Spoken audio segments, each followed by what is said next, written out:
A nationwide manhunt ends in Evansville today. Thank you for joining us. I'm Shelley Kirk. And I'm Brad Bird. Two fugitives, Vicky White and Casey White, not related, were captured after a car chase on Highway 41 near the airport.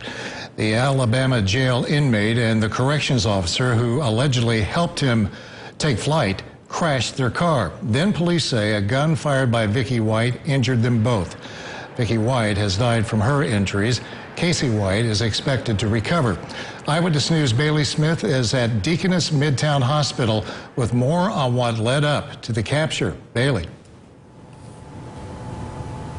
Yes, Brad and Shelley. Yes, I'm here outside of Deaconess Midtown Hospital, right outside of the trauma center, the emergency room, where the fugitives Casey White and Vicky White were brought following that serious crash after that high-speed police chase near Highway 41. The Vanderbilt County coroner did confirm this evening that Vicky White died from what Vanderbilt County Sheriff Dave Wedding said that they believed was a self-inflicted gunshot wound following that Cadillac flipping in a ditch after that police chase. Now, all of this has everybody wondering, what were Casey White and Vicky White doing in Evansville for nearly a week? Well, they're criminals. Sometimes they do things that are unexplainable. But in this case, I'm glad they did. Indiana is known as the Crossroads of America, and two star-crossed lovers crossed right into the tri-state.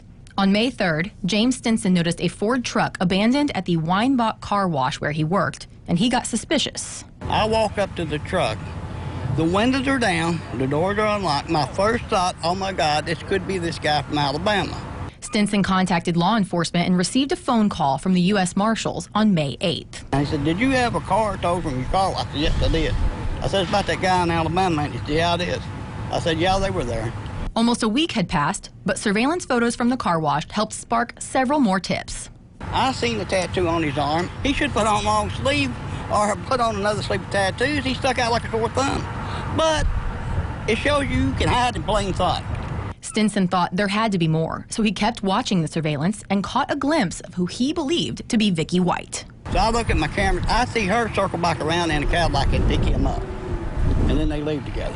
On Monday, law enforcement located a vehicle that matched the description of that Cadillac, and that sparked a high-speed chase northbound on Highway 41 onto Birch Drive. The Marshals Task Force officers intercepted them, actually collided with them to try to end the pursuit. From the time we initiated the pursuit until the time it ended was less than a few minutes. The Cadillac flipped into a ditch, and law enforcement said the woman immediately shot herself. The suspects were taken into custody, and it was confirmed that it was indeed Alabama fugitive Casey White and former jailer Vicky White. They were transported to local hospitals where Vicky White later died of her injuries. Main thing is we're lucky that no law enforcement was injured, no innocent civilians were injured. The pursuit was short in nature, and we have both people in custody.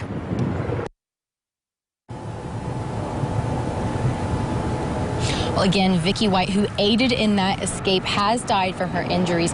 Vanderbilt County Sheriff Dave Wedding said that Casey White's injuries were far less severe than Vicky White's, but he still was brought here to Deaconess Midtown Hospital to be treated for his injuries. We were just told by an officer here at the hospital just not too long ago that Casey White was released and has been turned over to local law enforcement. Reporting at Deaconess Midtown Hospital, I'm Bailey Smith. Back to you.